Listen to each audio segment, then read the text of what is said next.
1118年，芈月被册封为八子，为彼中耕，禄至千担。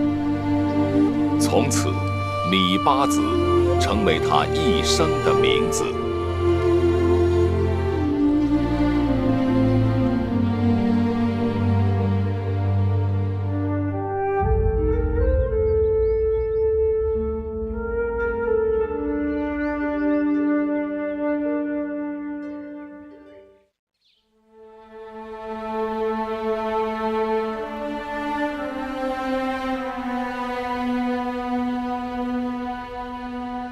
月儿本以为，即使与大王同屋而眠，也不过到此为止。谁知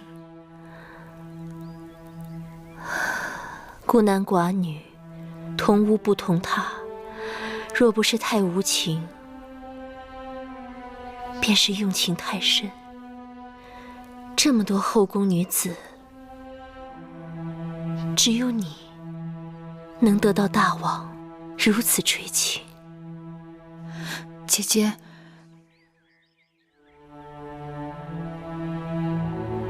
姐姐不会因此责怪芈月吧？大王看重妹妹，临幸妹妹是早晚的事，姐姐应当替你高兴。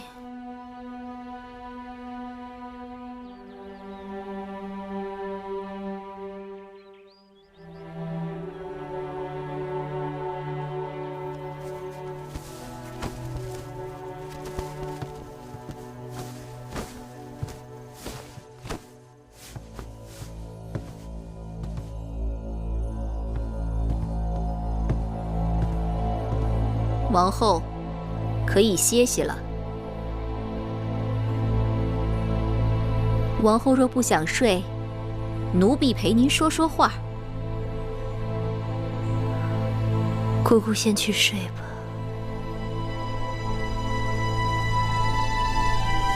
是。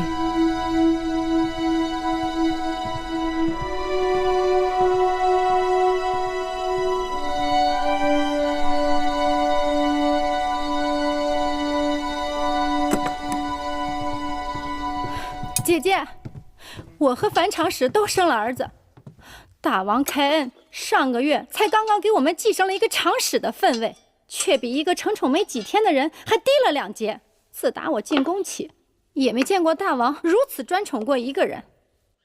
先王后与大王也算是恩爱，可是大王对他也就是相敬如宾罢了。这么不起眼的一个小丫头，竟然狐媚了大王的心。王后生了儿子多少天了？快2个月了吧。王后生了嫡子，大王去交房殿去了几次？听永巷的人说，也就4、5次吧。3次用膳，还有1次是路过那儿，顺便进去坐了坐。王后生了儿子，应该是大王的心头肉。眼下正是需要人怜爱的时候，大王若是乱了分寸，惹恼的不该是你。等着有些人心里长牙吧，用得着你我着急吗？我倒是希望大王对芈月再专宠一些，这样才合了我的心意呢。姐姐说的对呀，妹妹怎么没想到这一点呢？这香焚到现在才觉出好来，要有点耐心。大监，大王有诏，大王召芈月承明殿见驾。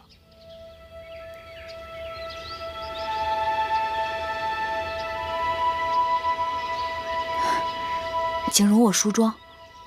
好。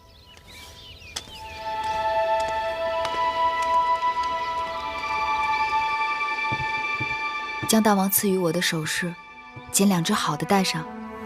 那衣裳呢？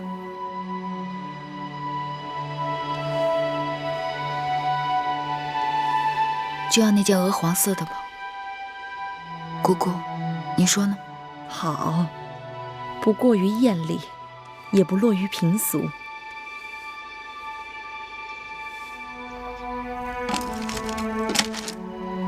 大王，芈月到了。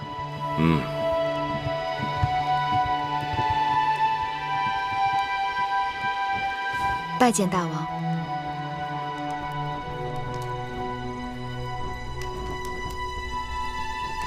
到寡人身边来。是。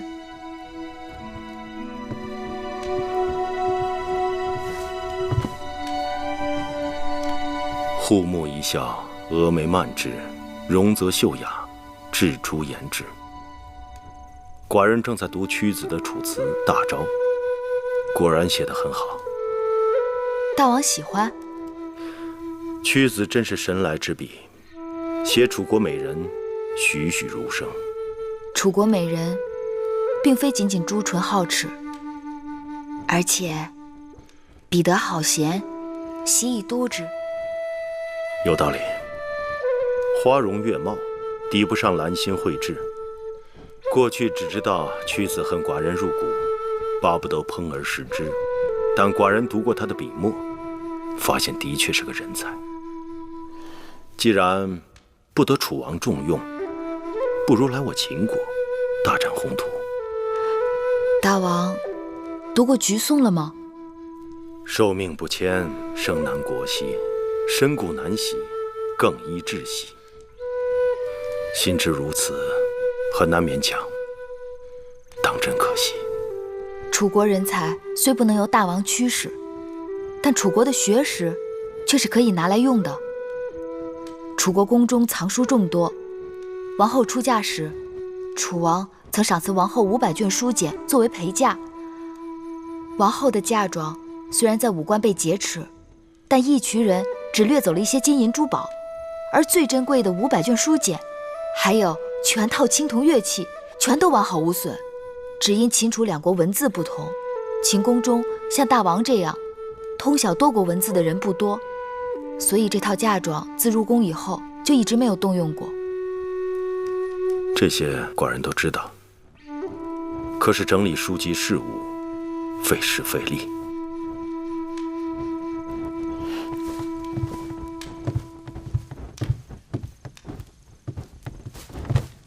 王后请求大王准许芈月带着懂得秦楚两国文字的人来整理书卷，重训越人，让楚国的学识在秦国不至于明珠蒙尘。这果真是王后的想法？确凿无疑。王后虽然身怀6甲，困于交房殿，但她仍心系大王，愿为大王分忧解难。难得王后一片苦心。只不过前一阵子对待张子一事，她未免糊涂，乱了名分规矩，寡人不得不罚她。不知大王是否知晓，芈月曾在会院种过从楚国带来的杜若，一大把种子撒下去，能存活的仅寥寥几株。可见草木都恋旧土，人怎会对母国抛之脑后？何况远离母国艰难重重，哪有不惦念的道理？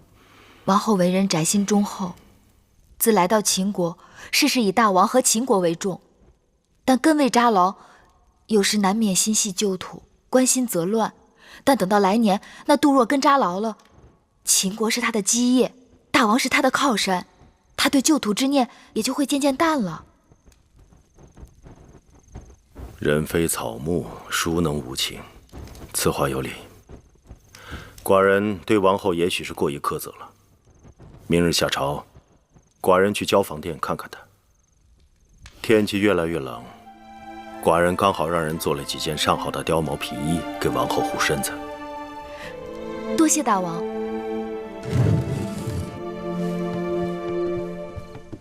王后可喜欢这2件新衣吗？大王给的，什么都是好的。还有2件白狐的，寡人让他们做好，也都给你送过来。臣妾身子笨重，只怕这衣裳一时还穿不上呢。不忙，等你产下王儿，一件一件慢慢穿。寡人要自己的王后眼观后宫。切谢过大王。好。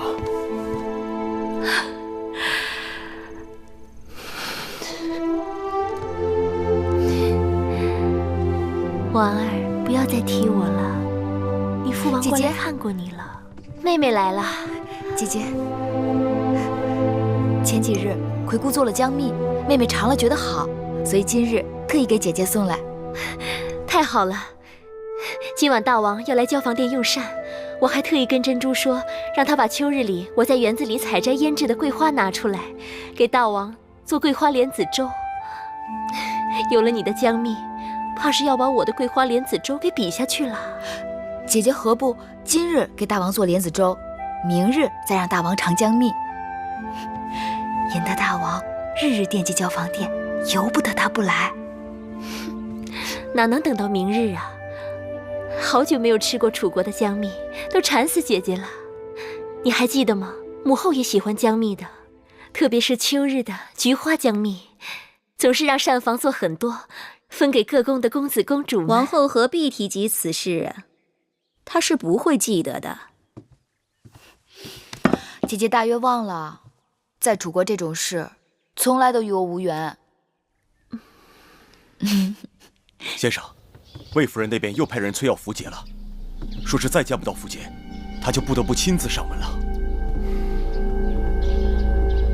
这个义渠王简直是蛮横无比，他竟然狮子大开口，问我讨要500车粮草来换取符节。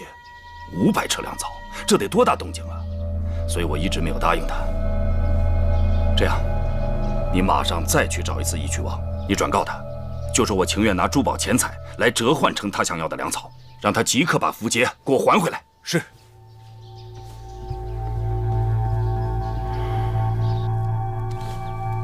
小冉去哪儿了？这么长时间没有见到他。是啊，我也奇怪呢。早上用完早膳就一溜烟的没影了，不知又到哪儿淘气去了。这个孩子。夫人，大王来了。大王。好了，不必多礼。寡人知道你不谈奢华，但看你这日常陈设，未免过于简朴了。大王恕罪，容芈月一些时间学会铺张。大王，司马将军他们来了。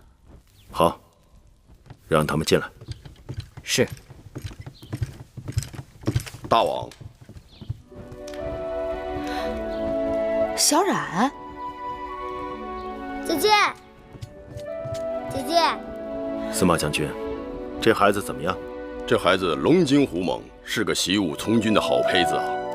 寡人有意将魏冉交与司马将军，带到军中亲自调教，你觉得如何？姐姐，小冉从小志向就是奔赴沙场，建立军功。大王亲赐小冉良机和这身盔甲，姐姐切不可阻拦。可你年纪还小呢。谁说的？我都和你差不多高了，我已经是男子汉了。沙场的确凶险，刀枪无眼。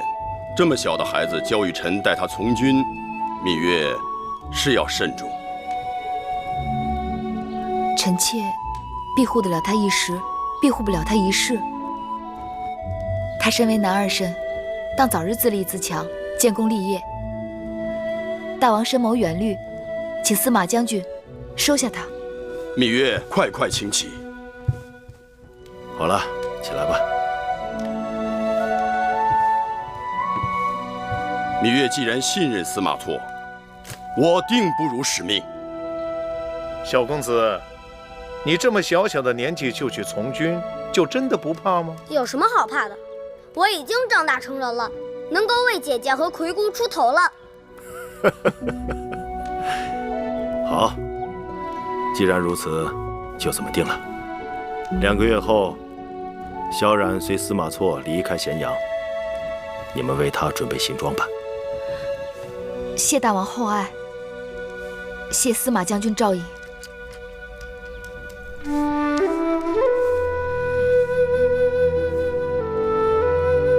都是马字，这是赵国的马。魏国的马。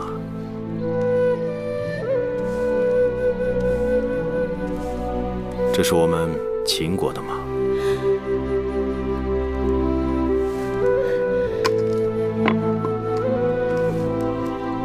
真的，果然每个国家的马字都不一样。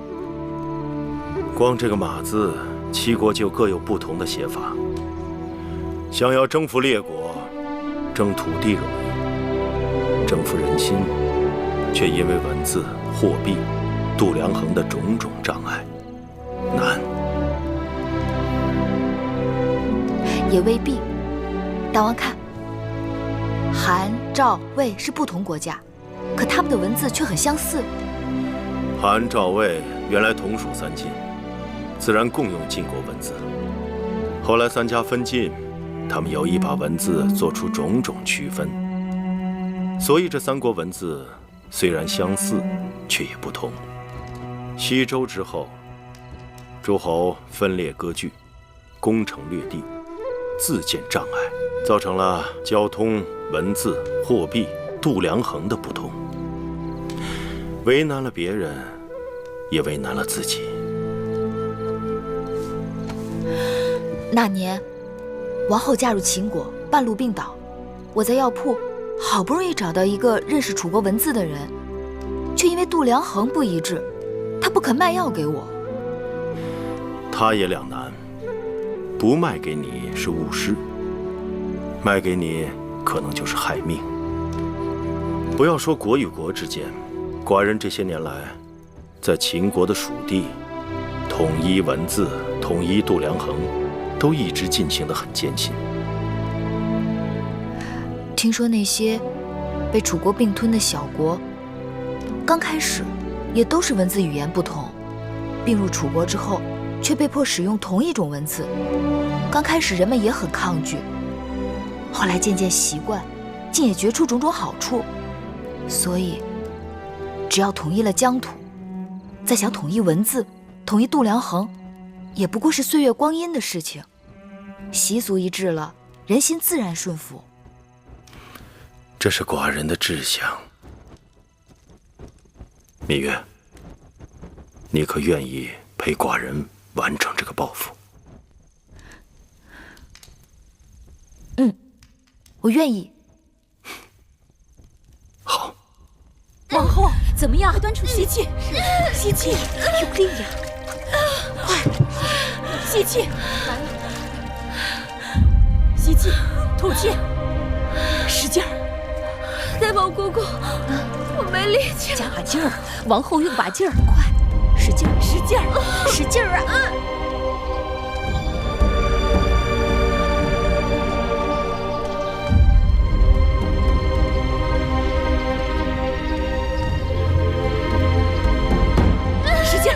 点头了，看点头了，快出来了！热水，快让沈王不停地烧热水。好，情况怎么样？快升了。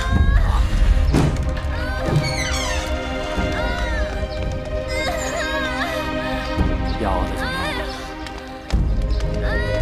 大王，王后怎样？王后生产顺利。出来了，出来了！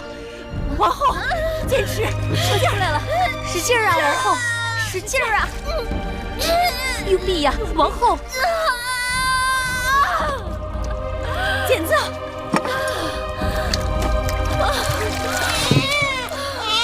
生出来了！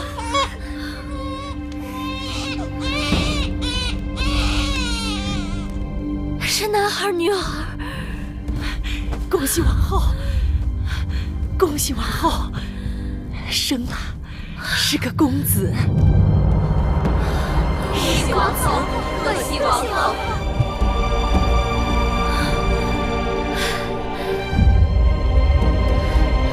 快，抱去给大王看看。是，快快，是位公子。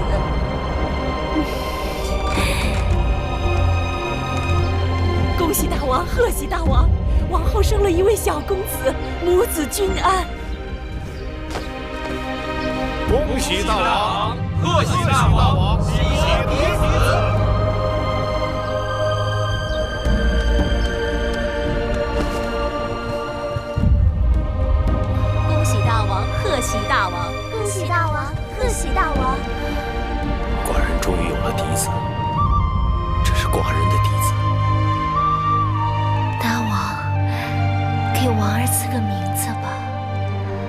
都想好了，就叫当儿吧。当之从汤，乃纪念成汤之意。当字又有荡平列国之意志。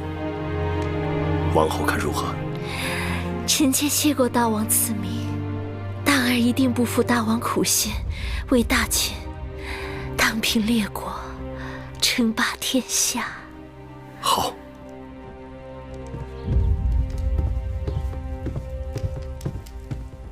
夫人，大王给王后的儿子赐名了。赐了什么名？当。当。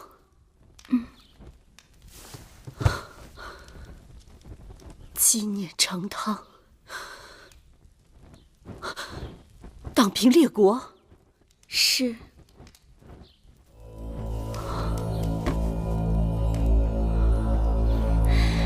记得当年夫人生公子的时候，大王给公子赐名华，说是光华璀璨，是爹娘的骄傲和珍宝。听起来，并不比那个当字差呢。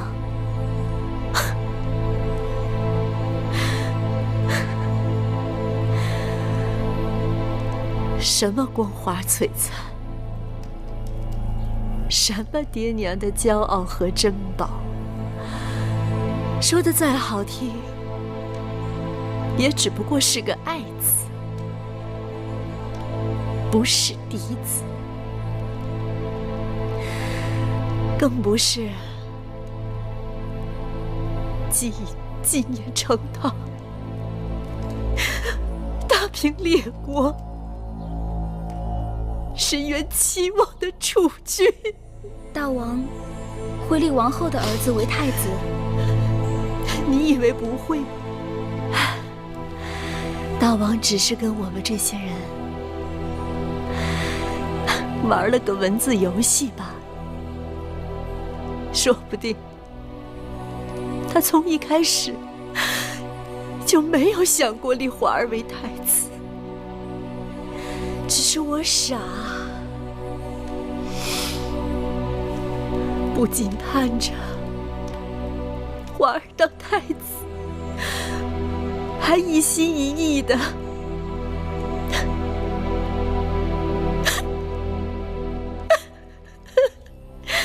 等着大王立我当王后呢。夫人，别过于伤心了。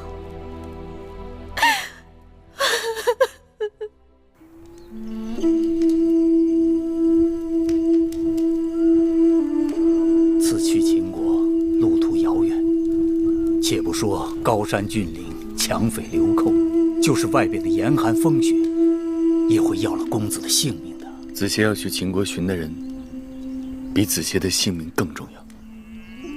老伯，你们放心吧，子邪已经想好了。既然公子决心已下，那就求上苍保佑吧。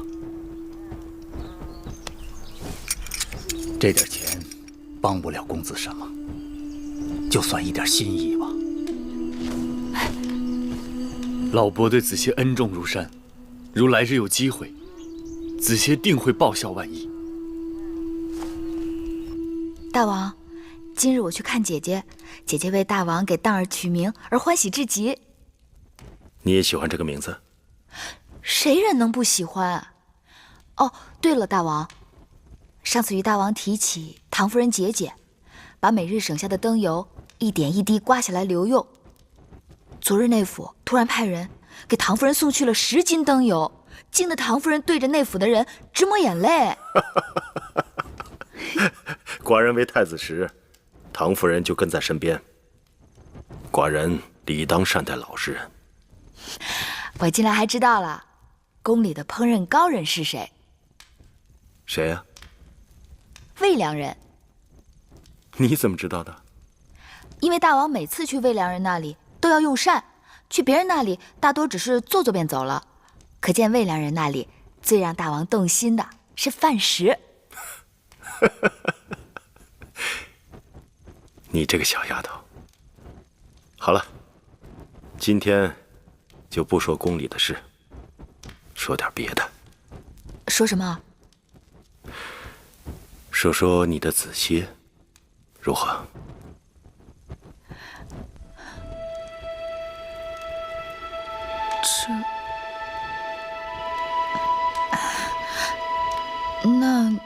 只是些小儿女的故事。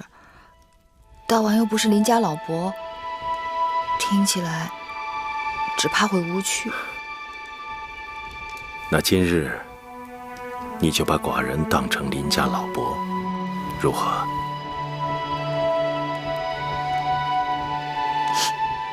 邻家老伯，那邻家老伯就猜猜，我与子歇是怎样相识的？月儿喜欢逞强，只怕不打不成交吧。我自幼常常在宫中与人打架，但子歇从来都是帮手，不是对手。我与子歇的缘分，还是从我在膳房给弟弟偷糕饼开始的。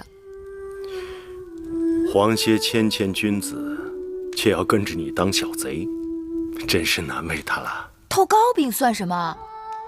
子歇跟着我，不仅在宫里偷瓜果，还偷草药，还曾把南后的后花园给翻了天了，连那宝官都被我打伤了。宝官是南后的侍从？那是南后的护院狗。护院狗？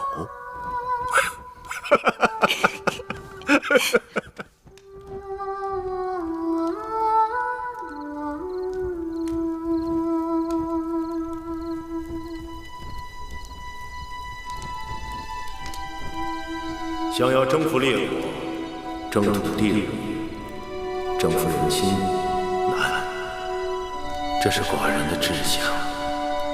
芈月，你可愿意陪寡人完成这个抱负？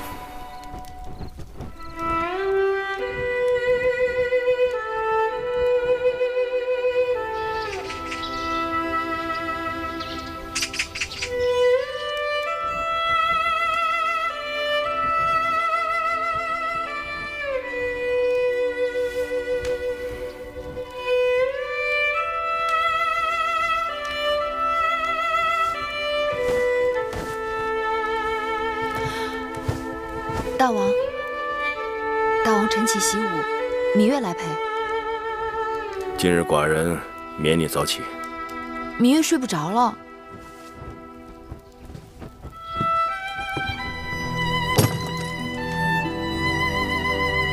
那就替寡人更衣吧。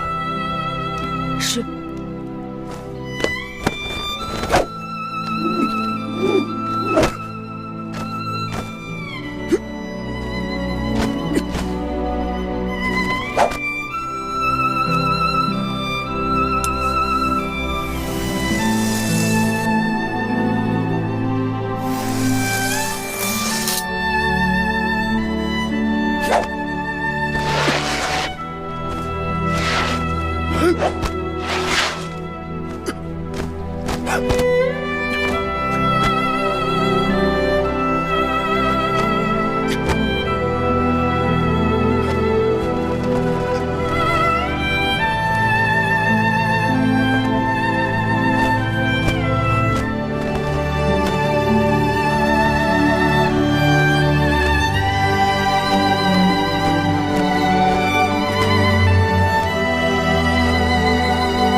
姐姐要将一样重要的东西交给你，这是当今世上难得一见的《孙子兵法》的全卷。它既能教你领兵打仗，也能教你处事做人。战场龙血玄黄，有空多读一读，比带个先生在身边还有用。姐姐放心，做男儿铮铮铁骨，定不辱没姐姐对我的期望。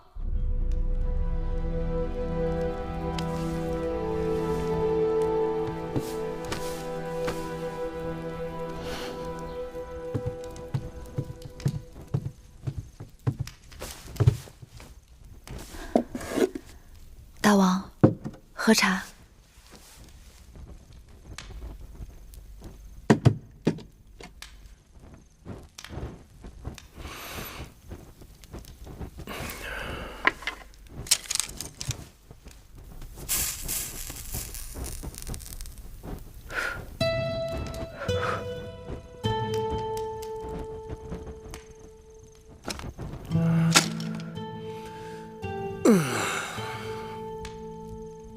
果然累了，不看了，陪老伯说说话。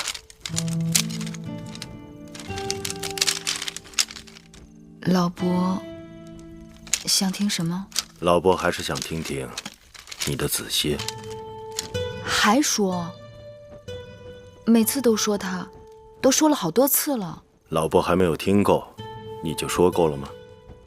再说，那也是过去的事情了。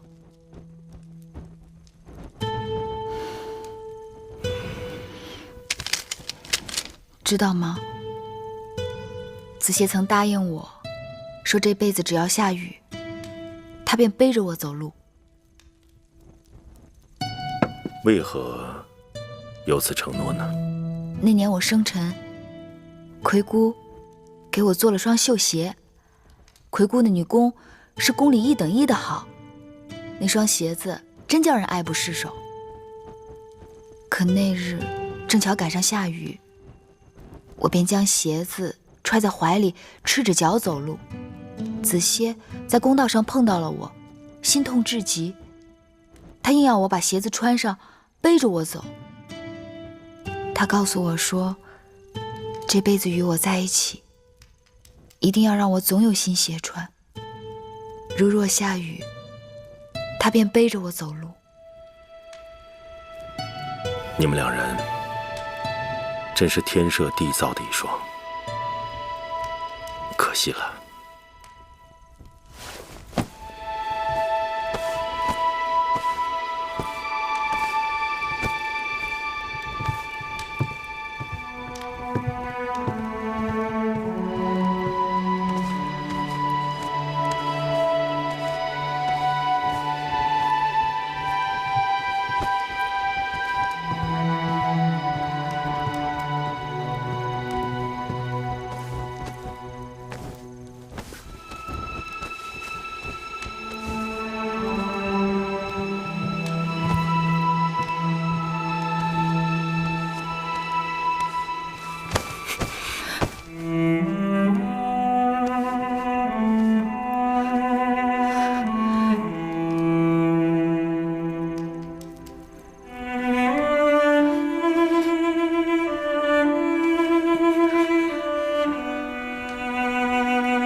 寡人将你视若瑰宝，绝不要一丝一毫的勉强。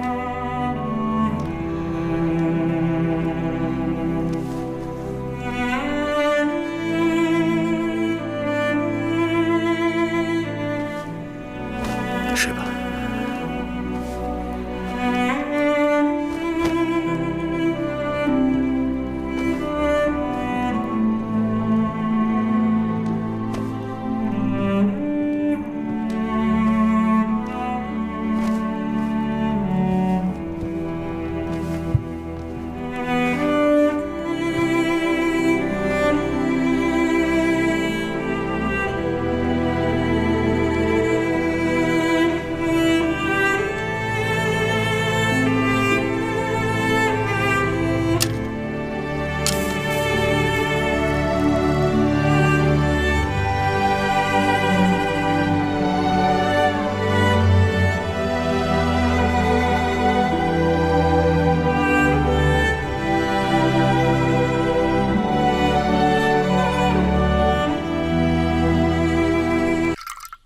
你也喝一杯吧。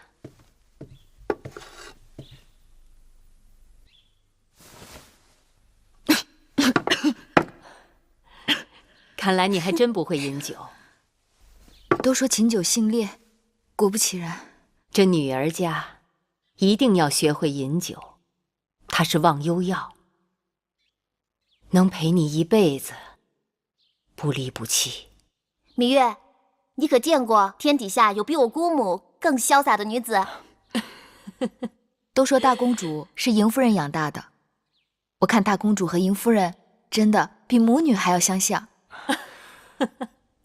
夫人这里余音绕梁，但雍瑞府中还有杂物未料理妥当。既然夫人有他们2人陪伴，雍瑞暂且告辞。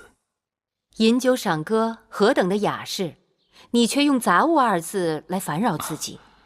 也罢，你就去吧。夫人，告辞。梦莹，替我送送雍大人。哦，是。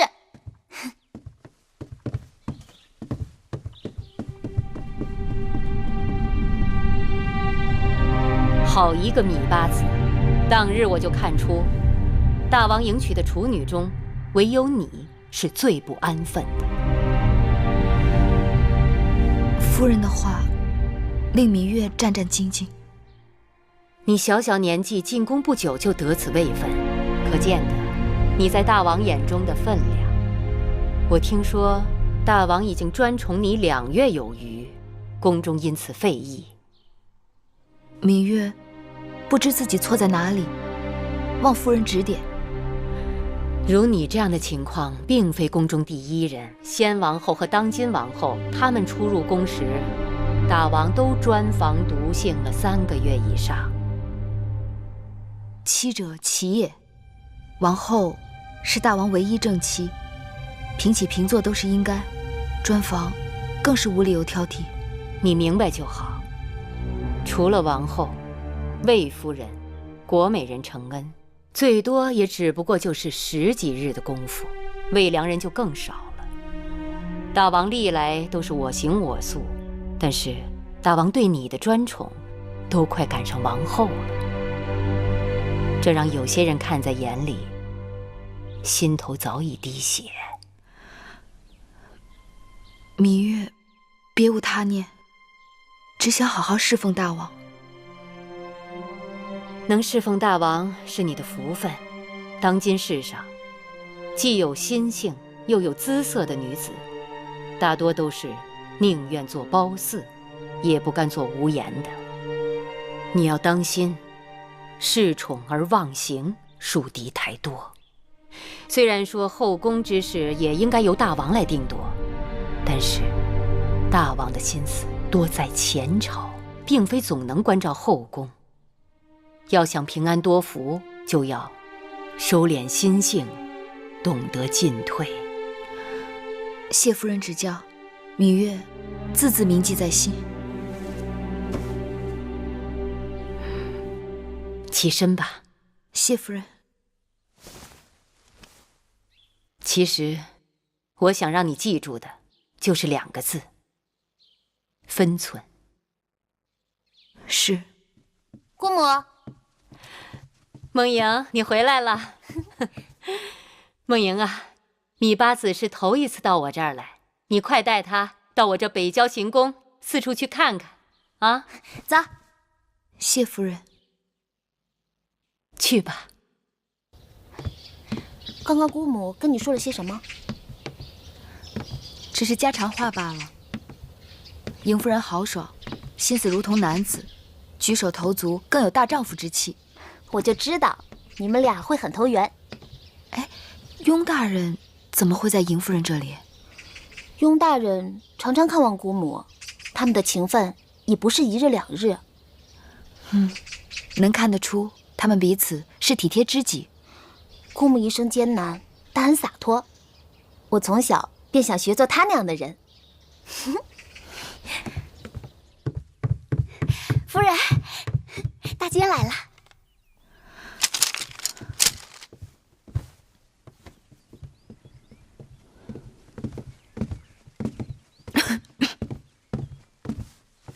拜见八子。大间免礼。姑姑，给大间倒水。啊，不必。八子，这是怎么了？今日一早起来，八子的身子就有些不适。请太医看过了吗？啊，不用了，只是小病，养1、2日便好了。哎呀，这可坏了！大王今晚召八子侍寝呢。芈月福薄，只好请宫中别的姐妹代劳了。这……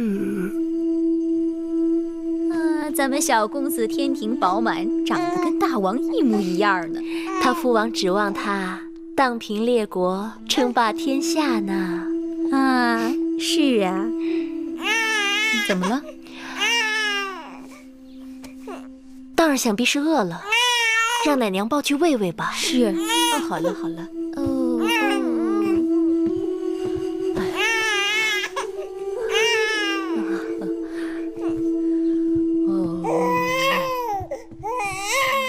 小公子都满2个月了，大王也没来用过几次晚膳。大王政务繁忙，可奴婢听说大王几乎夜夜都召芈月去承明殿呢。今晚侍寝的又是他。我月子里的时候不能侍寝，芈月替我侍奉大王。如今我刚出月子，芈月多陪些大王，也是她的本分。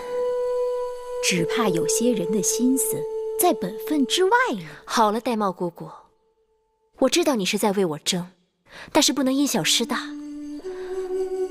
大儿刚满月，大王就令魏夫人把主持后宫的大权交还给我，可见大王对我的信任。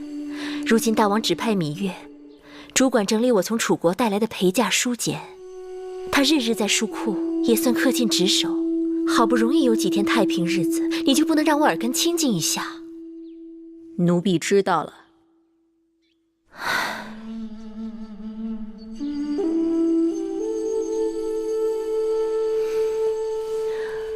姑姑，其实母后把你指给了我，你的心就全在我这儿。入秦宫这1年多，你跟着我吃尽苦头，姑姑对我的好，我心里岂能无数？只是有些事情，姑姑还是少说话。我不是糊涂人，应当如何，我心里有数。王后这么说，奴婢心里就踏实了。拜见王后。何事？大王让小的来传话，说今晚到王后这边来用膳。王后您快准备准备吧。大王今晚要来？是。可是大王今晚不是召芈月侍寝吗？哦，八子病了。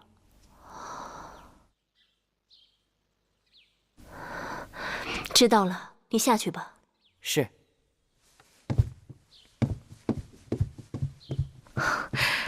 大王要来，晚膳让膳房好好打点一下。是，奴婢亲自去膳房，让他们备些鹿肉。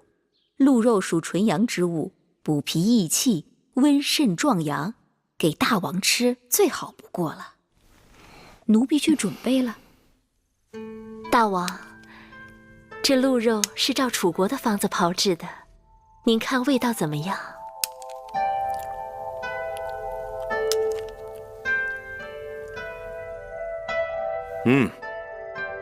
不错，外面焦脆，里面鲜嫩，鲜美异常。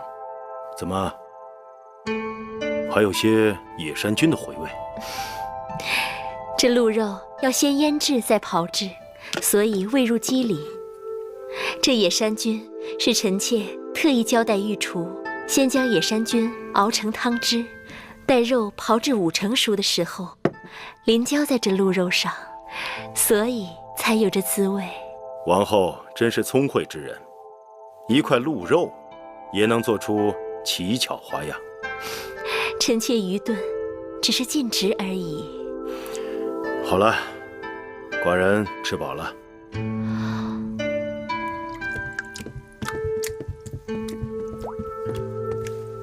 大王，臣妾近日重新开始打理后宫事务，好久不接手，都有些生疏了。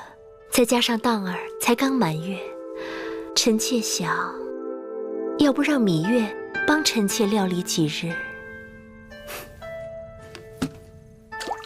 芈月的确聪明能干，不过眼下芈月正带人整理王后带来的陪嫁书简，哪里还有空闲？再说，后宫事宜均是王后分内，不行，让孟昭氏帮你吧。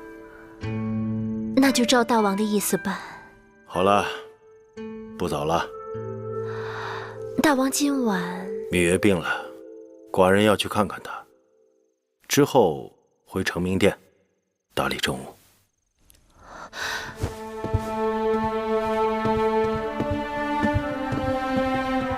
恭送大王。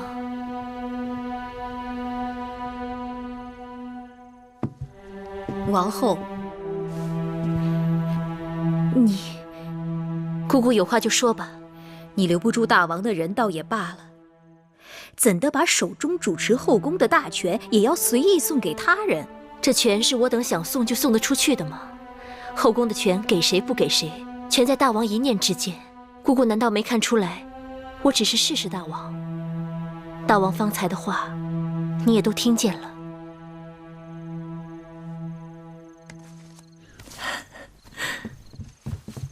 夫人、姑姑，你们快看，好看吗？按照昨日夫人给我们出的主意，我们把捉到的萤火虫装在袋子里，做成这个小灯，在外面照路，挺管用的。果然是好。好是好，但这布袋是麻布做的，透光不好。你们等着，一会儿我用个薄薄的纱布给你们做个大大的纱袋，然后一起去荷塘边多捉些萤火虫，那才叫碧光莹莹呢。这主意不错呀，给寡人多做几个，送到承明殿去，让寡人也沾沾你的光。大王，免礼。大王，怎么有空来了？寡人听说你身子不适，特意来看看你。看你又能捉萤火虫，又能做纱袋，看来不是身子不适。香儿、慧儿，还不快去将新煎好的金银花水给大王端上来。是。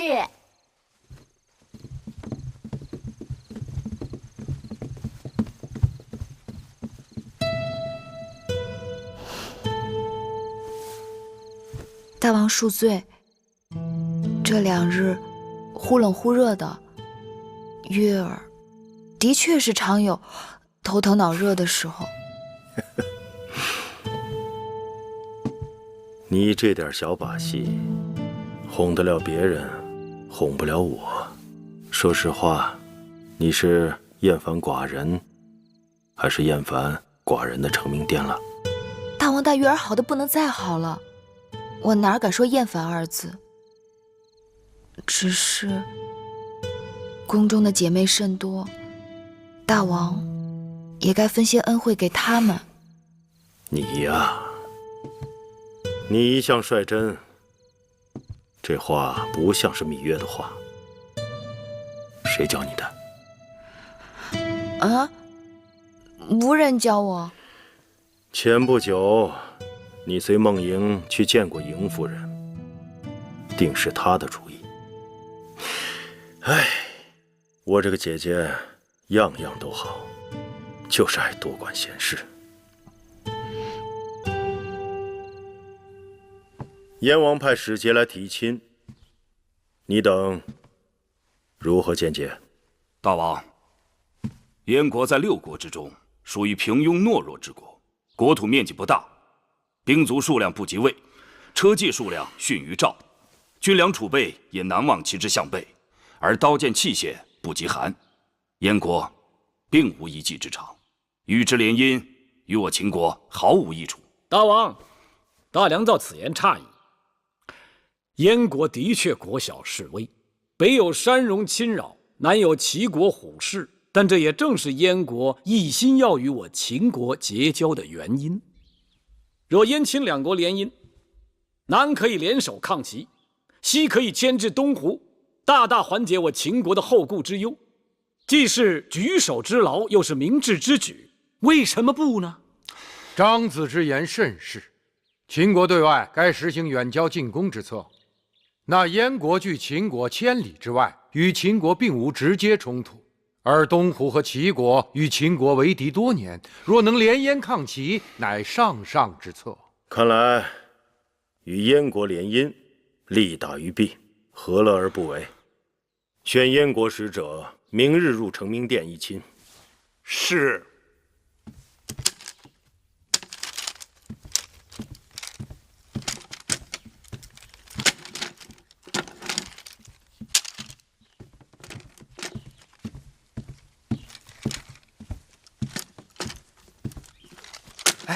你听说没有？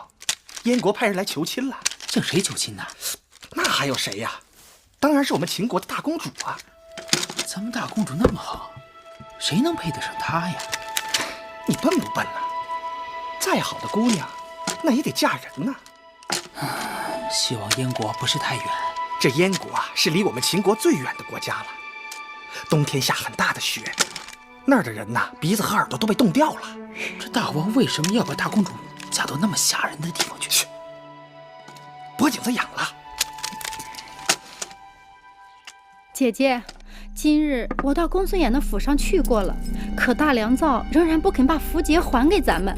我问他，若是大王追查起来怎么办？他竟然说，那就告诉大王，说符节在给母国送节礼的路上让强盗抢了去，然后就硬是把我给打发回来了。要不你我去大王那儿出手他？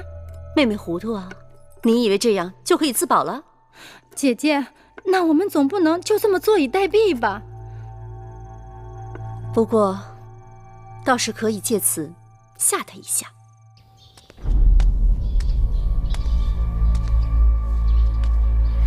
这个女人简直是丧心病狂！先生息怒，魏夫人会不会因为情形不对出卖先生？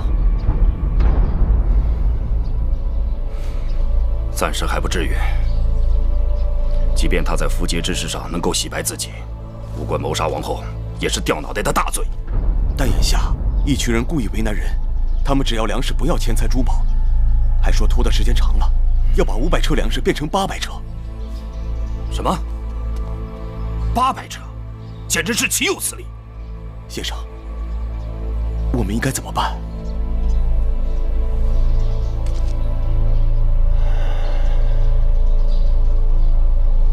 此事恐怕凶多吉少，这符节大约是要不回来了，我们得想别的办法。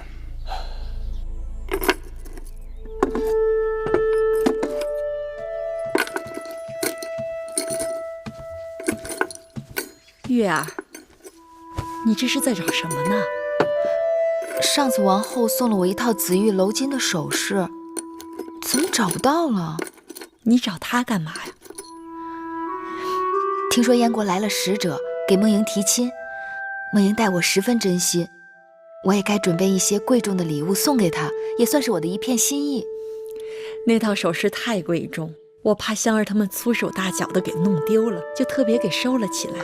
你要我去给你拿？哎，那也不急，我还想亲手给梦莹绣一套嫁衣，当然这事定离不开姑姑的帮忙。你呀，还是忙你那些书简吧，嫁衣的事儿用不着你亲自动手，样子我和你一起商量就是。姑姑你看，这个金锁片十分精致，那麒麟做的跟活的似的，的确是好。姐姐的当儿已经快100日了，我想把这个送给当儿。麒麟为人宠，象征吉祥，王后定会感念你有心的。当儿，当儿，姐姐你看这金锁片可好？当儿，当然好。前日大王赐给当儿一个金锁片，按理说也是1等1的，还抵不过你这个精细雅致。大王定是想把好东西留着慢慢赐给小公子，渐渐比过去越来越好。要不哪会有惊喜？蛋儿，来，我抱抱。哎呀，小公子好重，哪像百日，倒像是周岁的孩子。蛋儿，能吃能睡，格外调皮。这才快百日，奶娘都快弄不住他了。我们小公子是大王最宠爱的嫡子，哪能跟一般孩儿相比呀？奶娘，公子怕是饿了，抱下去喂喂。是。来。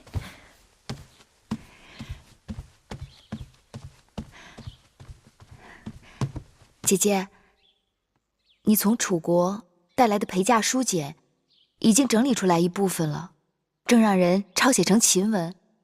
从楚国带来的越人，有的在路上被一群人所杀，也有的失散跑了。我求雍瑞想办法，从宫外新招募了几个，还不知好坏。姐姐有功夫去我那里看看。你做事我自然放心，我这里也忙，后宫的杂物拎起来针头线脑，放下去又千头万绪，再加上有道。姐姐，你这是推辞还是实懒？瞧你说的。好了，我若有空就去你那儿看看。姐姐，千万不要因为针头线脑而与我生分了。那是当然。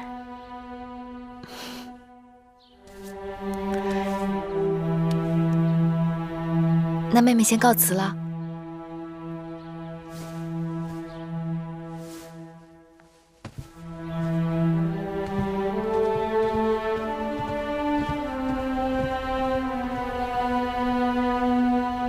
哼，我们王后什么没见过呀？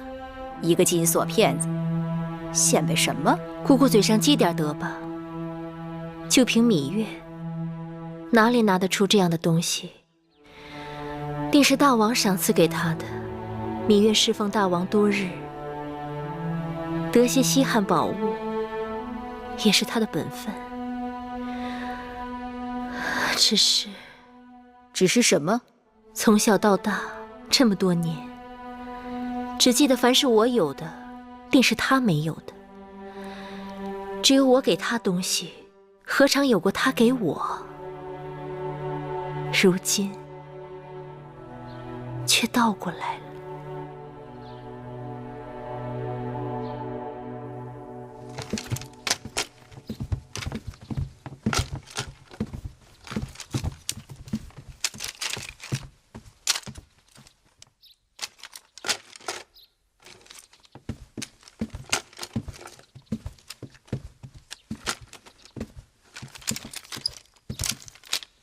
芈月妹妹，姐姐，你什么时候来的呀？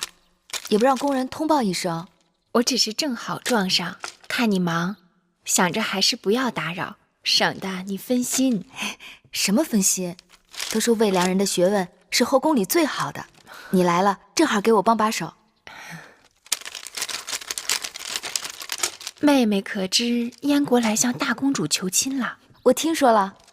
都知你与大公主要好，却看不出你对她担心呢。为何要担心？大公主的脾气向来我行我素，这桩婚事只怕她要闹一闹了。那燕国太子我也听说过，也算是人中龙凤。怎么，大公主不中意呀？谁告诉你是燕国太子？明明是燕王。不可能，那燕王已经50多岁了。宫里都知道了，只是前一阵子故意瞒着大公主一人。我让人打听过，燕太子早已经有元妃并生子，倒是燕王心丧了王后，所以来秦国求娶大公主的不是燕国太子，是那个燕王。燕王？那燕王，他已经可以做梦莹祖父了。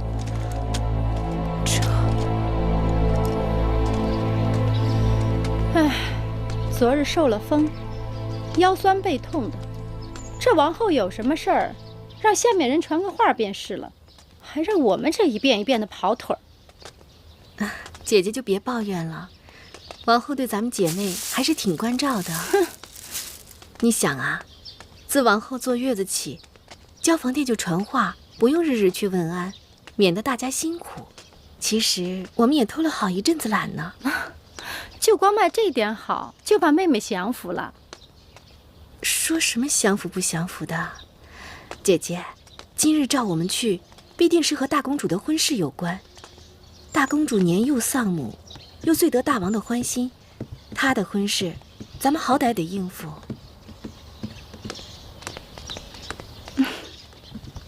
看，这人真是禁不住念叨。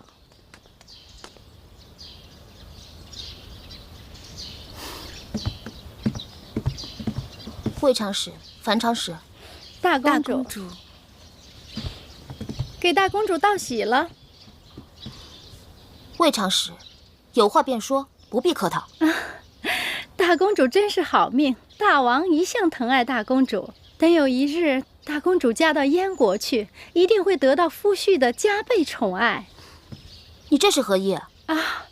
我也只是瞎猜罢了。这人家都说嘛，年龄越大的男人越是懂得疼人。可惜，无论魏长史喜欢年长的还是年少的，都没有机会了。大公主说的恰如其分，所以我才要为大公主高兴了。大公主未来的夫婿可谓是姐姐成熟稳健，世间无人可比。魏长史，你到底想说什么？燕王年逾50，不是成熟稳健，是什么？你信口雌黄！此事大王做主，我怎敢有一句狂语？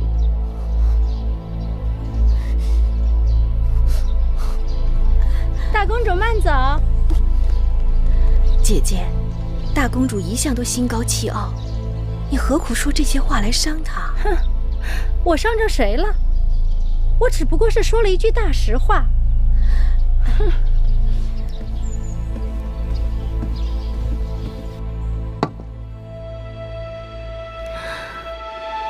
大王打算把大公主许配给燕国国君，秦燕两国联姻，如鼓琴瑟，同德同心，有益于我大秦安危繁荣。公主出嫁是后宫大事，召姐妹们来就是商议一下大公主的婚事。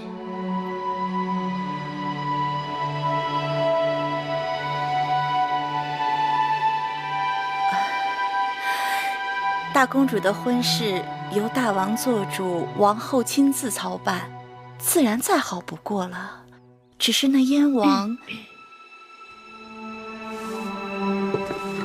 只要大王王后做主，自然不会有大的差错。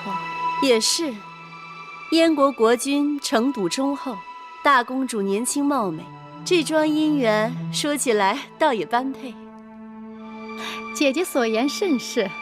大公主聪慧贤德，嫁到燕国必会得到燕王的专房独幸，秦燕联姻，珠联璧合，真是两国之大幸。夫妻相处，讲究的是琴瑟和鸣，白头相守。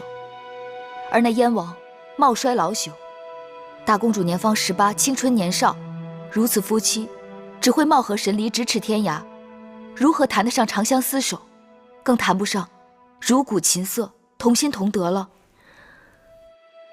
夫妻相处，男才女貌自然最好，但是也要讲究缘分。到底何为缘分？花样年华，相伴日落西山。王后，这殿中姐妹都是过来人，对大公主这桩婚事妥否，大家该是心里有数。这么说，我们和王后都没有米八子一人考虑的周全呀。魏夫人用不着夹枪带棒的，王后明白我是什么意思。月儿在我这里向来有什么说什么，不像有些人总是口不对心。我不嫁！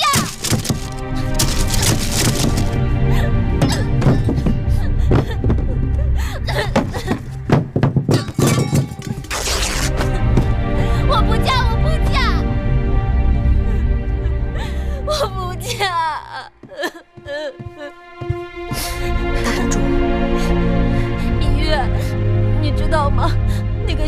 管岁数大，他还有残疾，腿不好。大王还没有下旨，事情也许还有回转的余地。我去过宣誓殿了，他对我避而不见，他一定是心里有愧于我。过去他对我的疼爱全都是假的。我不信。今晚大王会召我去成明殿的，我会对他说的。昨日大王说好的，今晚要召我去成明殿。都这时辰了，大家怎么还不来传旨？啊，我已经让香儿去打听了，一会儿便知究竟。夫人，哎，木心怎么说？木心说，大王半黑就去交房殿了。我知道了，你下去吧。是。今日大王是故意在躲避我。按你与梦莹的情分，谁都能猜到你定会为他向大王求情的。大王躲我，我偏要去找他。既然你已经知道大王的心思，又何必自讨苦吃？可这是梦莹的事啊，我不能坐视不管。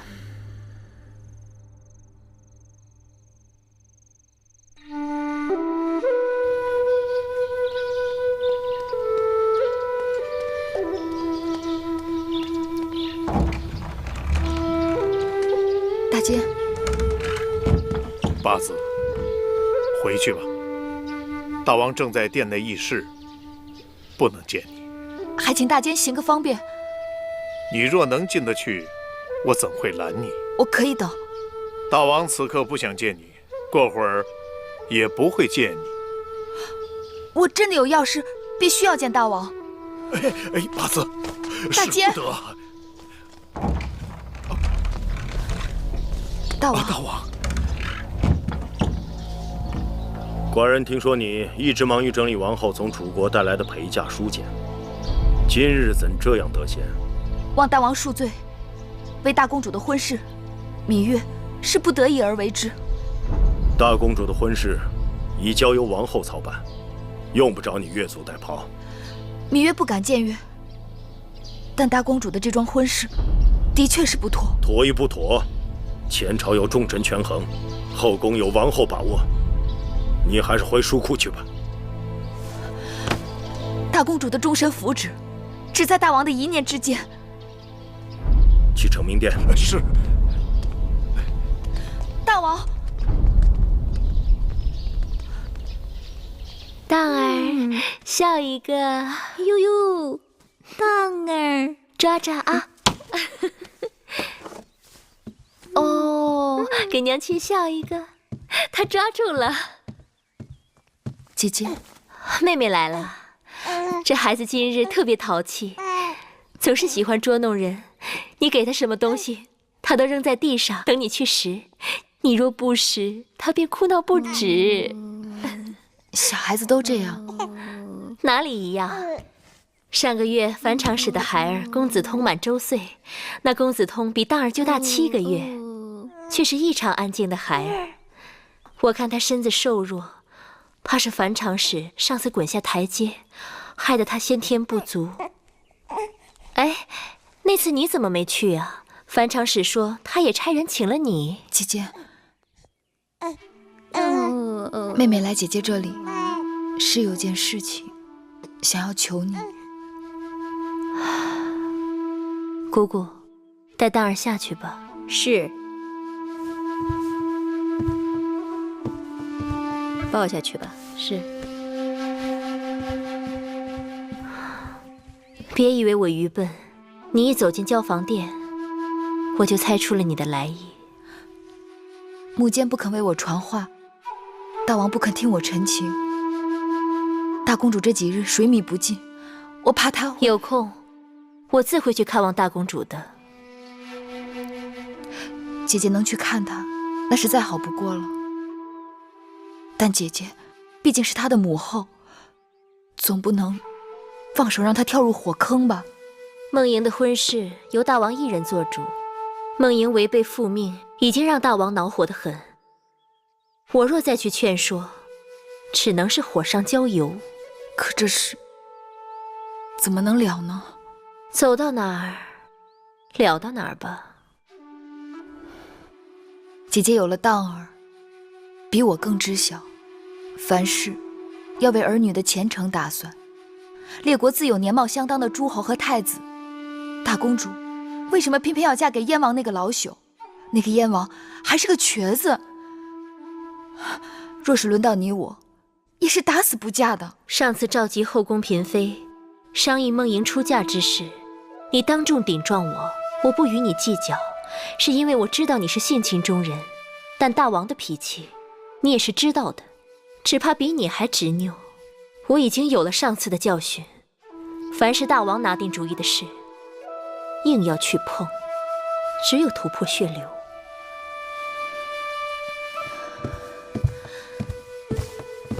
姐姐，上次大王气恼，是因为怪罪你后宫干政，但儿女婚嫁本来就是母后的分内，大王总该听听你的忠言。姐姐，梦莹可怜，女儿家一生好坏只有一次，若遇人不淑，终身悔恨。当初姐姐一心想嫁给大王，不就是想图个好姻缘吗？姐姐，你是知道我的，我但凡有一点点办法，都不会来这里来麻烦姐姐。好啦，真是磨人。我并非铁石心肠，但你我都知道，此事是无中求有。如若机会得当，我会去试试的。姐姐这是答应了要为大公主求情，还不是因为你纠缠？有话在先，试得成试不成，都别怪我。我先替大公主谢过姐姐了。那我就先走了。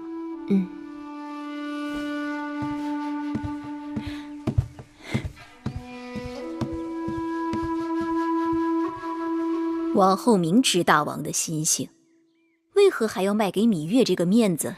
你也知道，入秦宫这么久，芈月只为他弟弟来求过我，还被你给拦了。芈月是打断骨头也不喊疼的人，从来不愿欠任何人的人情。况且这次还是为了别人的事，我若有机会让他觉得欠了我的，有何不好？